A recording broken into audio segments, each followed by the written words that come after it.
Hello friends, welcome on my Swapnali S. Jadhav channel. In last video we studied the lanthanides. From that we started the occurrence of lanthanides, and in this video now we see electronic configuration of lanthanides. So what is mean by lanthanides? How many elements are involved in lanthanide series? That is 14 elements. Okay, तो electronic configuration start करने से पहले आपको पता होना चाहिए ये जो इलेक्ट्रॉनिक कॉन्फ़िगरेशन लिखते हैं वो कौन से बेसिस पे लिखते हैं. आप 11th स्टैंडर्ड से ये स्टडी करते आए हैं. वो जो 3 रूल होते हैं, कौन से रूल होते हैं? Aufbau principle, Hund's rule, Pauli's exclusion principle. On this 3 rules we can write the electronic configuration of any element. So here lanthanides contain how many elements? 14 elements. Which are that? lanthanum के बाद के जो 14 elements आते हैं कौन से है वो? Cerium, praseodymium, neodymium, promethium, samarium, europium, gadolinium, terbium, dysprosium, holmium, erbium, thulium, ytterbium and lutetium. ये जो इलेक्ट्रॉनिक कॉन्फ़िगरेशन लिखते हैं ये 2 टाइप्स के लिखते हैं. एक जो होता है वो होता है आइडियल इलेक्ट्रॉनिक कॉन्फ़िगरेशन, और दूसरा जो होता है वो होता है ऑब्जर्व्ड इलेक्ट्रॉनिक कॉन्फ़िगरेशन. जो आइडियल इलेक्ट्रॉनिक कॉन्फ़िगरेशन लिखते हैं वो होता है ऑन द बेसिस ऑफ सब energy level sequence, that is Pauli's exclusion principal and hertz rule. So according to that, a general electronic configuration of lanthanides can be given as xenon core 4Fx 5D1 6S2. So why we taken here xenon, not other element? Do you know zero group elements or inert gases? आपको पता है क्या zero group elements कहाँ पे होते हैं, कौन से होते हैं? अगर नहीं है तो मेरी इस चैनल पे एक वीडियो है पी ब्लॉक एलिमेंट्स का, वो आप देख लीजिए, आपको पता चलेगा वो कौन से होते हैं, उनका एटॉमिक नंबर कैसे याद रखना है. ओके, तब तक मैं थोड़े बता देती हूँ. तो होते helium, neon, argon, krypton, xenon, radon and organza. Okay, atomic number होता है हेलियम का 2, 10, 18, 36, 54, 86 एंड 118. आपने इससे पहले डी ब्लॉक एलिमेंट्स का इलेक्ट्रॉनिक कॉन्फ़िगरेशन कैसे लिखते हो स्टडी किया होगा, तो उसमें भी आपने देखा था कि 3D सीरीज़ का जब इलेक्ट्रॉनिक कॉन्फ़िगरेशन लिखते तो कोर में कौन आता है? आर्गॉन आता है. यहाँ कौन आया है? ज़ीनॉन आया है. ये कैसे डिसाइड करते हैं? हमारे लैंथानाइड्स के एटॉमिक नंबर की शुरुआत कहाँ से होती है? लैंथानम का है 57, सेरियम का है 58. तो उससे पहले वाला जो जीरो ग्रुप एलिमेंट्स है, सो 58 से पहले वाला जीरो ग्रुप एलिमेंट कौन सा है? ज़ीनॉन है. सो हियर क्या आया? ज़ीनॉन. ओके, और आपको general electronic configuration last video में मैंने बता दिया है कैसे याद रखना है, अभी वो मैं रिपीट नहीं करने वाली हूँ. तो xenon core 4Fx 5D1 6S2.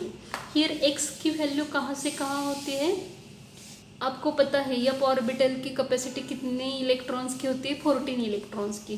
So here x is equal to 1 to 14. Okay, so this is the general electronic configuration of the lanthanides. Okay, now observed electronic configuration of lanthanides on the basis of spectroscopic evidences. Okay, spectroscopic evidences. So let us see how the electronic configuration of lanthanides can be written. जब हम in detail में लैंथानाइड्स का electronic configuration लिखते हैं तो हमें एक chart बनाना पड़ता है. चार्ट में क्या क्या इन्वॉल्व होता है? देखो, नेम होता है उसका इन्वॉल्व, बाद में उसका सिंबल क्या आता है? Atomic number, ideal electronic configuration and then observed electronic configuration.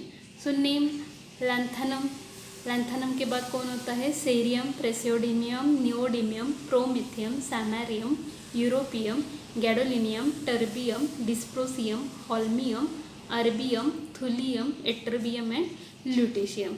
Symbol देखो इसका क्या होता है? लैंथेनम का एल होता है, cerium CE, praseodymium PR, neodymium ND, promethium PM, samarium का एसएम, यूरोपियम का ईयू, गैडोलिनियम का जीडी, टर्बियम का TP, dysprosium DY, holmium HO, erbium का ईआर, थुलियम का टीएम, एट्रबियम का वाईपी एंड ल्यूटेशियम का एलयू। एटॉमिक नंबर आपको पता ही है, लैंथेनम 57 से स्टार्ट होता है up to lutetium 71। Ideal electronic configuration मैंने अभी भी बता दिया कि क्या होता है। Xenon core 4f(x), 5d1 6s2। तो लैंथेनम एलिमेंट के 4f में कितने इलेक्ट्रॉन होते हैं? 0, इसलिए यहाँ क्या लिखा है? Xenon core 4f0, 5d1 6s2। Ideal के लिए तो 5d1 और 6s2 कांस्टेंट रहता है, इसलिए मैंने ऐसा ही लिखा है। 4f में यहाँ चेंज होता है, वो मैंने नहीं लिखा। तो देखो आइडियल इलेक्ट्रॉनिक कॉन्फ़िगरेशन लिखना तो बहुत आसान है, सिर्फ क्या करना है, 111 इलेक्ट्रॉन इसमें ऐड करके जाना है। आपको पता है जेनॉन का 54 होता है, तो यहाँ 54 + 1 55 + 2 56 57। लैंथेनम का तो फुलफिल हुआ। बाद में सेरियम का यहाँ क्या होता है? यहाँ 57 हुआ है, 58 उसका एटॉमिक नंबर है, तो 4f में कितने देते हैं? 1। देन प्रोसियोडियम में 2, 1 to 14 सीधे लिखे जाना, 1 2 3 4 5 6, देन 7 8 9 10 11 12 13 एंड ल्यूटेशियम के लिए क्या होता है? 14। ओके, ये हुआ ideal electronic configuration. Observed electronic configuration on the basis of क्या है? Spectroscopic evidences. तो स्पेक्ट्रोस्कोपिक एविडेंसेस में क्या चेंज होता है? यहाँ पे ऑब्जर्व्ड इलेक्ट्रॉनिक कॉन्फ़िगरेशन लैंथेनम के लिए सेम ही रहता है, xenon core 4f0, 5d1 6s2। बाकी के लिए चेंज होता है।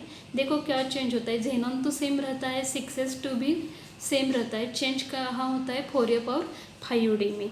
तो यहाँ क्या होता है? सेरियम के लिए यहाँ 5d का 1 जो है वो यहाँ 4f में ट्रांसफ़र होता है, क्योंकि 4f और 5d के एनर्जी लेवल का जो गैप है वो क्या है? स्मॉल है यहाँ, इसलिए क्या होता है? 5d का जो इलेक्ट्रॉन है वो 4f में ट्रांसफ़र हुआ, तो यहाँ रह गया 0 और 4f में हुआ 2। Then praseodymium 3, 4f3, 5d 0, then 4f4, 5d 0, 4f5, 5d 0, 4f6, 5d 0, then europium के लिए 4f7, 5d 0। After that gadolinium के लिए भी क्या होता है? 4f7 ही रहता है, और 5d में अब 1 इलेक्ट्रॉन ज़्यादा हुआ है तो क्या होता है? वो कहाँ जाता है? 5d1। उसके बाद टर्बियम के लिए क्या होता है? देखो फिर से 5d 0 होता है, और यहाँ 4f में कितने आते हैं? 9 आते हैं। बाद में 4f10, 5d 0, 4f11, 5d 0, 12 0, 13 0। एट्रबियम के लिए 4f14, 5d 0। Once again lutetium के लिए क्या होता है? 4f14, 5d 0। तो ये ऐसा क्यों होता है हम देखते हैं। इसको मैंने अलग कलर में क्यों लिखा है? तो fulfil and half filled and fulfilled stability, extra stability attend करने के लिए ये 4f7 है, 4f14 है, 4f7, 4f14 ऐसे मैंने लिखा है उसको, और वैसा ही होता है। सो यहाँ याद कैसे रखना है? आइडियल तो आप इजीली याद रख सकते हो। ऑब्जर्व्ड में क्या करना है? सिर्फ कहाँ 1 0 आता है, बाकी सभी में 0 0 आता है। सिर्फ गैडोलिनियम के लिए 1 और ल्यूटेशियम के लिए भी क्या आता है? 1 आता है, और बाकी के लिए तो आप तो एडजस्ट कर सकते हो। 2 3 4 5 6 7 7 8 नहीं होता, 9 10 11 12 13 14 14। 2 times 7 होता है, 2 times 14 होता है। Okay, this is the observed electronic configuration of lanthanides. तो अब हमें इस ऑब्जर्व्ड इलेक्ट्रॉनिक कॉन्फ़िगरेशन से क्या क्या पता चलता है? तो लैंथेनाइड के पास क्या है? they have 3 incomplete outer shells. How many incomplete outer shells? That is 3 incomplete outer shells. Okay. Second point हमें क्या मालूम होता है, there is addition of successive electron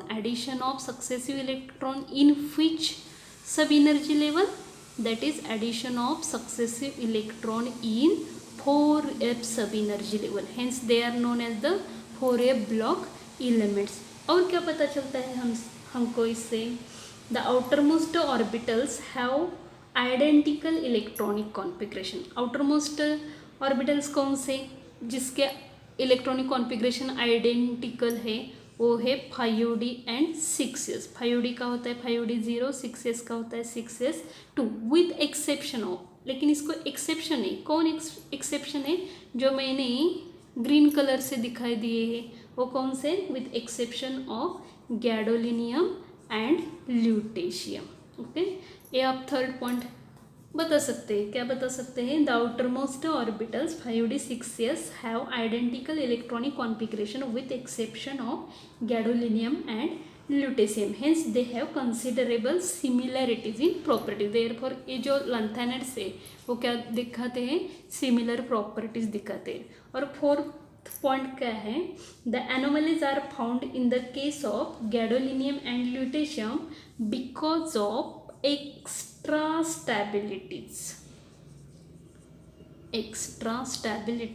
associated with half filled sub energy level and completely filled sub energy level. half filled सब energy level and completely field सब energy level. देखो gadolinium में क्या है, 4f7 है, 4f की capacity 14 की होती है, तो 7 आया, यानी कि वो हाफ फिल्ड है. ल्यूटेशियम में क्या है, 4f14 है, यानी कि वो क्या है, कम्प्लीटली फिल्ड है. और जब कोई एलिमेंट हाफ फिल्ड या कम्प्लीटली फिल्ड और एम्प्टी होता है तो क्या दिखाता है, वो एक्स्ट्रा स्टेबिलिटी दिखाता है, वो एक्स्ट्रा स्टेबल होता है. समझ में आया. So this is related about the electronic configuration of lanthanides.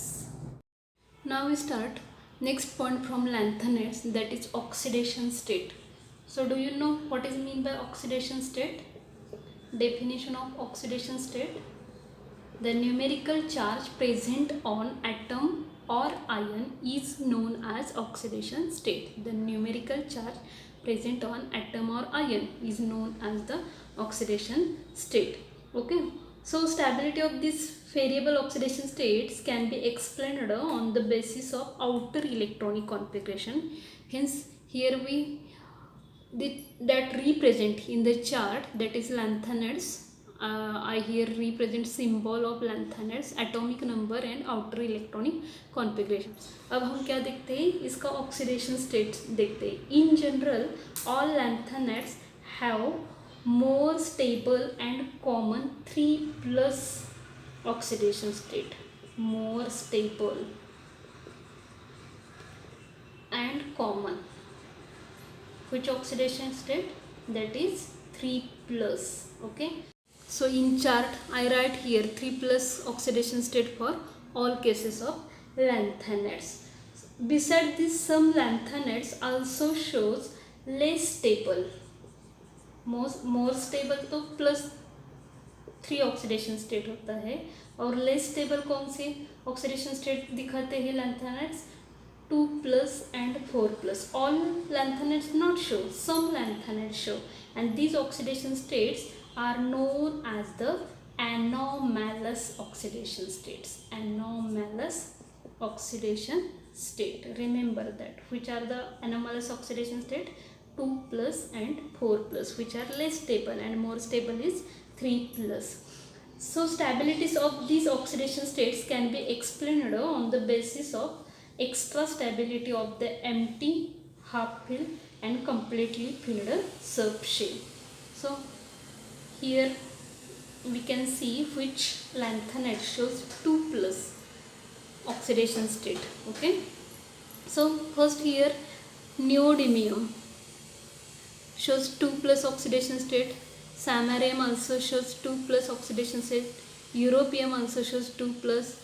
then thulium and ytterbium. These 5 lanthanide shows 2 plus less stable oxidation state. So here europium, europium 2 plus and ytterbium 2 plus. Why it attained 2 plus oxidation state? Because after it acquiring 2 plus oxidation state, they shows half-filled extra stability by europium and full-filled extra stability by ytterbium. Okay, europium का outer electronic configuration क्या है देखो, 4f75d06s2.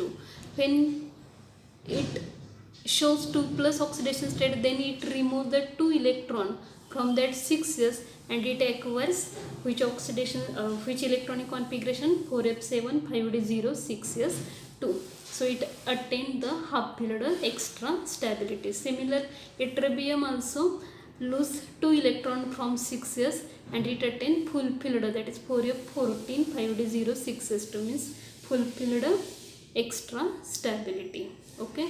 Similar that cerium 4 plus, then cerium lose 4 electrons from that 6s and 4f orbital, then it acquires 4 plus oxidation state and attain 4f05d06s0 means empty extra stability. Similar that terbium 4 plus, when this terbium acquires 4 plus oxidation state, then 6s, 2 electrons from 6s and 2 electrons from 4f are lost and it attain half-filled extra stability by acquiring 4f75d06s 0 electronic configuration. Okay, but some lanthanides also show 2 plus or 3 plus or 4 plus stable oxidation state even without attaining either 4f0 or 4f7 or 4f configuration. देखो, ये 4f0 नहीं दिखाते configuration, 4f7 नहीं दिखाते, 4f14 नहीं दिखाते, फिर भी ये क्या करते हैं 2 प्लस 3 प्लस और 4 प्लस ऑक्सीडेशन स्टेट शोज करते हैं. ऐसे वाले कौन से है? सेरियम 3 प्लस है. जब सेरियम 3 प्लस में होता है तो वो क्या इलेक्ट्रॉनिक कॉन्फ़िगरेशन दिखाते हैं, 4f1 5d0 6s0. और नियोडीमियम 3 प्लस में है और नियोडीमियम 4 प्लस में है, सैमेरियम 2 प्लस में है. सैमेरियम 2 प्लस जब दिखाता है तो क्या होता है, 4f इलेक्ट्रॉनिक कॉन्फ़िगरेशन क्या होती है, 4f6 5d0 6s0. फिर भी वो क्या करता है 2 प्लस ऑक्सीडेशन स्टेट दिखाता है. नेक्स्ट पॉइंट हम लैंथेनाइड से देखने वाले हैं, lanthanide contraction. So first we see definition of the lanthanide contraction. What is mean by lanthanide contraction? The cumulative decrease in atomic and ionic radii of lanthanide elements with increase in atomic number is known as lanthanide contraction. The cumulative decrease in what? In atomic and ionic radii whose of lanthanide elements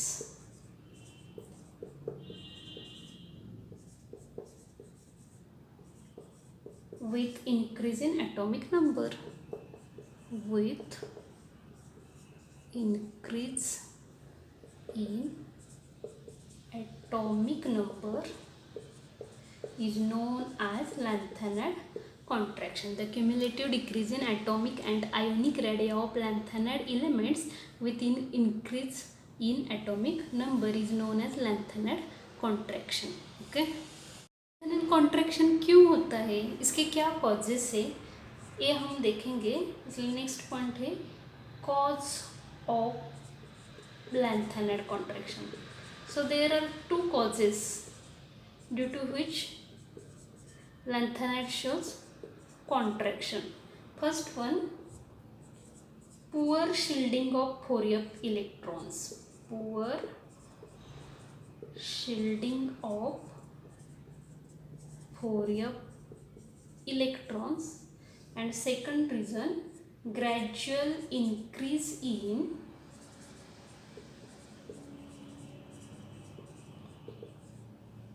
nuclear charge from lanthanum to lutetium. These two are the causes of the lanthanide contraction. First cause क्या है, poor shielding of 4f electrons. And second cause क्या है, gradual increase in nuclear charge from lanthanum to lutetium cause the lanthanide contraction. Okay, हमने lanthanide contraction means क्या देखा, उसके cause of lanthanide contraction देखा. अब हम देखेंगे consequences of lanthanide contraction. लैंथैनाइड contraction होता है, इसलिए क्या चेंजेस होते हैं, हमें क्या इफेक्ट होता है, means consequences of lanthanide contraction. Okay, so here first consequences, size of lanthanide ion, that is lanthanide 3+ ions decreases regularly with increase in atomic number. So due to lanthanide contraction, size of lanthanide ion decreases regularly with increase in atomic number.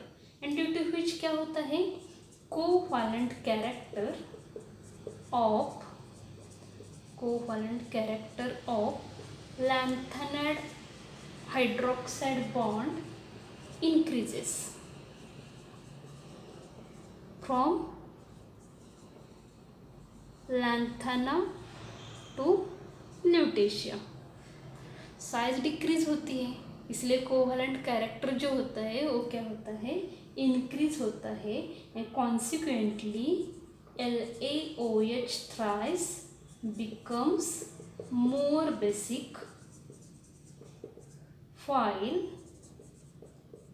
LuOH thrice becomes least basic in character.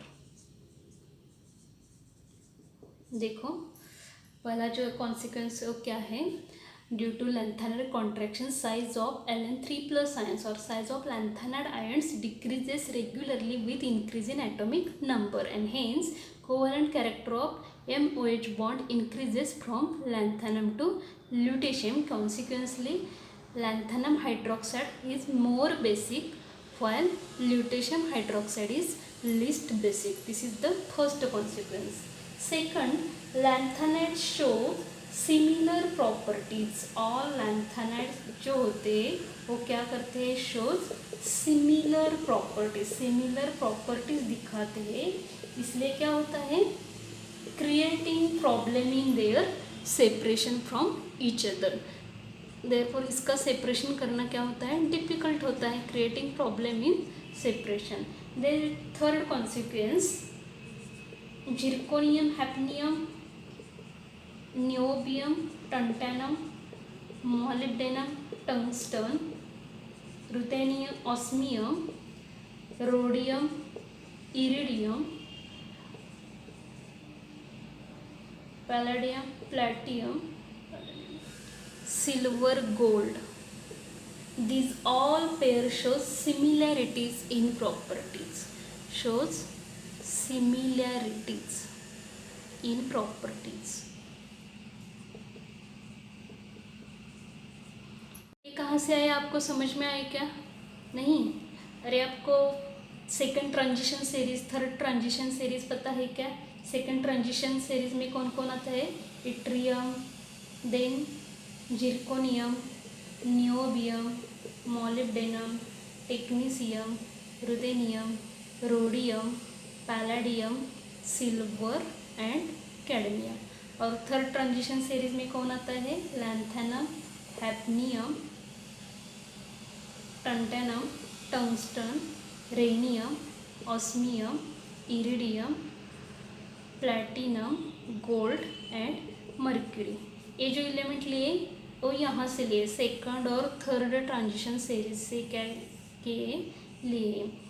तो क्या होता है, lanthanide contraction की वजह से ये जो second transition series के एलिमेंट है और थर्ड ट्रांजिशन सीरीज के जो एलिमेंट है वो सिमिलर प्रॉपर्टी दिखाते हैं। Zirconium, hafnium, niobium, tantalum, molybdenum, tungsten, then technetium, rhenium, ये जो ऑल जो है वो क्या करते हैं, सिमिलर प्रॉपर्टीज दिखाते हैं। तो ये लैंथेनाइड कॉन्ट्रैक्शन का थर्ड पॉइंट है। And last point consequence of lanthanide contraction का क्या है? फोर्थ कॉन्सिक्वेंस क्या है? देखो, fourth consequence is related to density of third this second transition series and third transition series के densities related a fourth consequence है। क्या बताता है? देखो, densities of third transition series element, densities of third transition series element. Third transition series हमारी कहाँ से start होती है? हैफनियम टू मर्क्यूरी, सॉरी यहाँ मर्क्यूरी HG है, hafnium to mercury are almost double than those of elements of second transition series। Second transition series कहाँ से start होती है? Zirconium to cadmium. Actually yttrium से होता है लेकिन ये यहाँ कंसीडर नहीं करते, जिरकोनियम हैफनियम से कंसीडर करते हैं, zirconium to cadmium. So all these are the consequence of lanthanide contraction. तो लैंथेनाइड कॉन्ट्रैक्शन के कॉन्सिक्वेंस क्या है? फर्स्ट कॉन्सिक्वेंस क्या है? Size of lanthanide ions decreases regularly with increase in atomic number, hence covalent character of OH bond increases from lanthanum to lutetium. Therefore LaOH thrice is more basic while LuOH thrice is least basic. Second consequence क्या है? Lanthanide shows similar properties, hence separation is difficult. Third is related to second and third transition series, that is zirconium, hafnium, niobium, tantalum, molybdenum, tungsten, ruthenium, osmium, rhodium, iridium, palladium, platinum, gold, mercury. This pair shows the similar properties. And fourth is related to the densities of third transition series, that is hafnium to mercury is double than the second transition series, that is zirconium to cadmium. These are the consequences of lanthanide contraction. Understand? Next point हम देखने वाले हैं separation of lanthanides और separation of lanthanons. So there are different methods used for the separation of lanthanides, that is repeated fractional crystallization, solvent extraction, fractional precipitation, change of oxidation state, ion exchange chromatography, or by complex formation. Here separation of lanthanides is done, or for separation of lanthanides here we see this method, that is by ion exchange method. Ion exchange method. Why this method is used? Because this is the ideal, modern and rapid method for the separation and purification of lanthanones. So what is the principle of ion exchange method? Principle. So first principle, basicity of lanthanide ions are different from each other. Basicity of lanthanide ions are different from each other and decreases from La3+, that is lanthanum ion to lutetium ion, La3+ to Lu3+. Second principle, ionic size of lanthanides goes on decreasing from La3 plus to Lu3 plus. That is, bigger ions are adsorbed first on the cation exchange region, followed by smaller one, that is La3 plus adsorbed first and Lu3 plus at the last. La3 plus first as adsorbed and Lu3 plus last adsorbed. And third principle, smaller lanthanides form more stable complexes in aqueous solution. Smaller lanthanides. So which one is smaller? La3 plus या Lu3 plus? So Lu3 plus form more stable complexes. More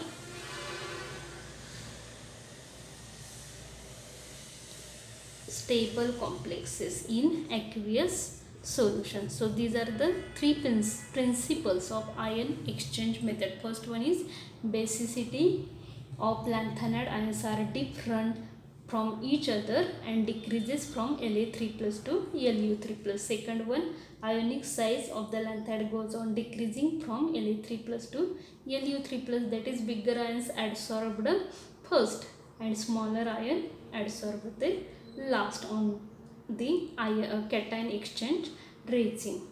Okay, and last one, smaller lanthanides forms more stable complexes in aqueous solution. These are the principle related to the ion exchange method. Thus this method involves the adsorption of lanthanides on the resin and consequent preferential elution. So we see actual method here. यहाँ हम separation के लिए ion exchange chromatography method जो use करते हैं, इसमें जो एक कॉलम यूज करते हैं उसको क्या बोला जाता है? Ion exchange column. ये जो होता है उसके हाइट कितनी होती है? 1 मीटर हाइट का ये होता है, 1 मीटर हाइट होती है. एंड डायमीटर कितना होता है? 1 सेंटीमीटर इन डायमीटर. ओके, इसमें जो ये दिखते हैं वो क्या है? रेजिन है, कैटायन एक्सचेंज रेजिन हम यहाँ यूज़ करते हैं. कैटायन एक्सचेंज रेजिन कौन से हम यहाँ यूज़ कर सकते हैं? कौन से कैटायन एक्सचेंज रेजिन होते हैं? तो उनके नाम है डोवेक्स 50, एम्बरलाइट IR 120, जियोकार्प 215, Nalsat, etc. These are the cation exchange resin you can use here, okay, for lanthanide separation. So aqueous solution of lanthanide ions, इसमें क्या किया जाता है? पास किया जाता है. देन इस रेजिन पे क्या होता है? एडसॉर्प्शन होता है. मैंने बोला है एडसॉर्प्शन कहाँ होता है? Lu3 प्लस लास्ट में होता है और La3 प्लस फर्स्ट में होता है. यहाँ मैंने डायग्राम में दिखा दिया है. La3 plus cerium 3 plus praseodymium 3 plus, ये जो बैंड दिखते हैं वो उसके होते हैं. और लास्ट वाला ये कौन है? Lu3 प्लस है. So an aqueous solution of lanthanide ions when passed through a cation exchange resin column, then the exchange reaction takes place between Ln3 plus ion. exchange reaction take place होती है. कैसे होती है बघा? Ln3 plus ये जो aqueous ions है वो कैटायन एक्सचेंज रेजिन है उसके साथ एक्सचेंज रिएक्शन करते हैं और तो क्या फॉर्म होता है? LnR3. ओके, और थ्राइस रिलीज होता है thrice of H plus aqueous. So lanthanide ions are adsorbed preferentially on the column, that is larger ions are adsorbed first, that is La3 plus adsorbed first and smaller are the last. Thus Ln3 plus ions get adsorbed on the column in the form of bands. Bands की तरह ये हमें वहाँ resin में दिखते हैं. The adsorbed lanthanide ions are then to be removed from the resin and separated from each other. तो क्या करते हैं? इस रेजिन के साथ ये एडसॉर्ब हुए उसको क्या किया जाता है? रिमूव किया जाता है और सेपरेट किया जाता है. This process is known as the elution. Elution इस प्रोसेस को कहते हैं. The solution used for elution process is known as the eluting solution, और जो सॉल्यूशन यहाँ यूज़ करते हैं इल्यूशन प्रोसेस के लिए उसको इल्यूटिंग सॉल्यूशन कहा जाता है। In order to achieve recovery and separation of each lanthanide ion on the resin column it is eluted with eluting solution. तो इल्यूटिंग सॉल्यूशन कौन सा यूज़ करते हैं? Ammonium citrate citric acid solution. कौन सा इल्यूटिंग सॉल्यूशन यूज करते हैं? Ammonium citrate citric acid solution. So Lu3+ ion are at the bottom of the column, form more stable complex with the complexing agent and is eluted out first followed by the remaining lanthanide. तो यहाँ reaction कैसे होती है देखो, ये जो LnR3 है वो क्या होता है, अमोनियम साइट्रेट साइट्रिक सॉल्यूशन के अमोनियम आयन के साथ कंबाइन होता है and there is formation of thrice of NH4R with release of lanthanides, and these lanthanides further react with citrate ion and then there is formation of complex that is Ln citrate 3. Okay, to achieve better separation and purity, optimum conditions such as pH, concentration of complexing agent etc. are fixed. Okay, it is observed that the separation by this method is more rapid and efficient when the pH is about 3.5. At 3.5 you get the better separation. Thus it is simple, rapid and effective technique for the separation of lanthanide. ये जो technique है वो क्या है, simple है, rapid है, effective technique है। यहाँ जो हम सेपरेशन हमें दिखता है वो हम ग्राफ शो करके आपको मैं दिखाती हूँ। देखो कैसा होता है। यहाँ जो इल्यूट होता है वो फर्स्ट कौन इल्यूट होता है, जो मोर स्टेबल कॉम्प्लेक्स फॉर्म करता है। तो मोर स्टेबल कॉम्प्लेक्स कौन फॉर्म करता है, जो स्मॉलर साइज का होता है। स्मॉलर साइज का हमारा कौन है, ल्यूटेशियम। तो ल्यूटेशियम फर्स्ट इल्यूट होता है, बाद में एट्रबियम, बाद में थुलियम, ऐसे होल्मियम, डिस्प्रोसियम, ऐसे आगे आगे जाके लास्ट को कौन इल्यूट होता है, हमारा lanthanum. This is lanthanum. First elute होता है lutetium, ytterbium, thulium, erbium, holmium, dysprosium, और ऐसे जाके जाके हमें लास्ट को कौन मिलता है, तो lanthanum. This is elution time and here is concentration.